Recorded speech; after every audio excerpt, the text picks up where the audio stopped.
Ես բացեցի իմ ֆրանշիզան, երբ 66 տարեկան էի։ 75 տարեկանում ես վաճառեցի ընկերությունս $2 միլիոն։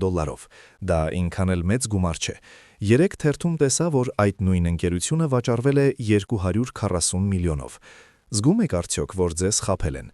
Այո, ճիշտ է, բայց 2 միլիոնը լիովին բավարար էր մի ծերունու և նրա ընտանիքի հանգիստ կյանքն ապահովելու համար։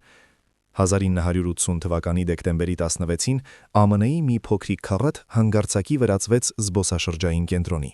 Հազարավոր մարդիկ եկել էին Ֆրանկֆուրտ հրաժեշտ տալու այն մարդուն, ով դարձել էր ամերիկյան երազանքի մարմնավորումը։ Այսօր KFC-ի կապիտալիզացիան կազմում է $200 միլիարդ, իսկ ռեստորանների թիվը գերազանցում է 21,000-ը աշխարհի 130 երկրներում։ Ճապոնիայում հավի-թևիկների բասկետը նույնիսկ դարձել է ազգային ամանորյա ուտեստ, ինչպես մեզ մոտ խոզի բուդը։ Շատերը կհիշեն լոգոն՝ սպիտակ կոստյումով ժպտացող ծերունու դեմքով։ Սա իրական մարդ է, Հարլանդ Սանդերսը, բայց նրա կյանքը հեռու էր հեշտ լինելուց։ Թվում է, թե նա հարստացել է բառացիորեն ի հեճուկս ճակատագրի։ Ապագա ռեստորատորը ծնվել է 1890 թվականին Ինդիանա նահանգում։ Երբ նա 5 տարեկան էր, հայրը մահացավ։ Մայրը ստիպված էր աշխատել, իսկ տան հոգսերն ու կերակուր պատրաստելը մնացին փոքրիկ Հարլանդի ուսերին։ Շուտով ամբողջ թաղամասը նրանից հացի բաղադրատոմս էր խնդրում։ Սակայն մոր երկրորդ ամուսնությունը դժոխքի վերածվեց։ Խորթ հայրը ձեռք էր բարձրացնում տղայի վրա, և 12 տարեկանում Սանդերսը փախավ տանից։ Նրա կենսագրության մեջ կան հակասություններ։ Ասում են 16 տարեկանում նա կեղծել է ծննդյան վկայականը, որպեսզի կամավորագրվի բանակ, և մեկնի Կուբա։ Այնտեղ նա վտանգավոր արևադարձային հիվանդություն է տարել և հազիվ փրկվել։ Վերադառնալով Ամերիկա, նա փոխել է տասնյակ աշխատանքներ, դարբնի օգնականից մինչև երկաթգծի լվացող։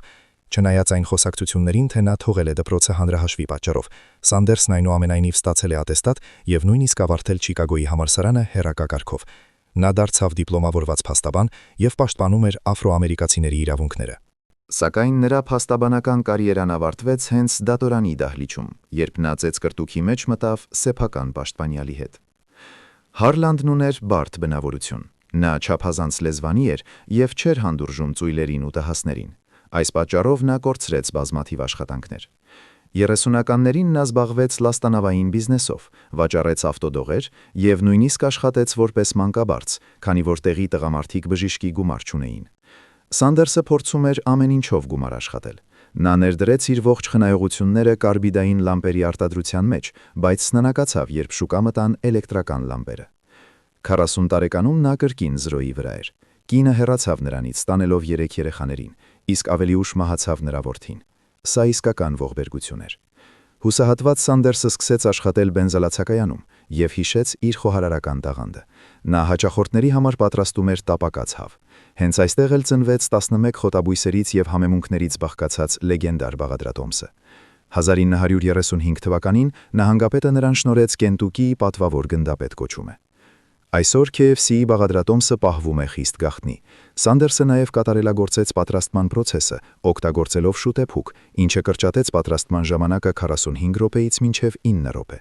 Բիզնեսը վերելք էր ապրում, բայց նոր մայրուղու կառուցումը փոխեց երթևեկության ուղղությունը, և Սանդերսի ռեստորանը դատարկվեց։ 65 տարեկանում նա կրկին մնաց առանց ոչնչի, բացի իր հավի բաղադրատոմսից։ Սպիտակ կոստյումով ծերունին սկսեց շրջել երկրով մեկ, առաջարկելով ռեստորաններին իր բաղադրատոմսը, վաճառված ամեն կտորից ստանալով ընդամենը 4 սենտ։ Նա ստացավ հարյուրավոր մերժումներ, բայց չհանձնվեց։ Ի վերջո Սոլթ Լեյք Սիթիում Փիթ Հարմանը համաձայնեց համագործակցել, և նրա վաճառքները եռապատկվեցին։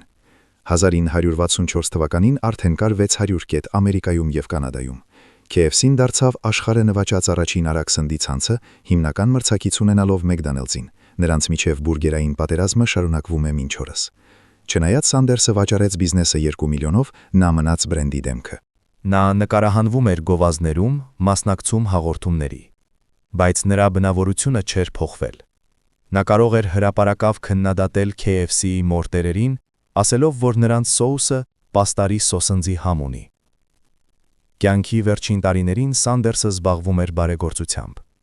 Նա մահացավ լեյկեմիայից առաջացած թոքաբորբից։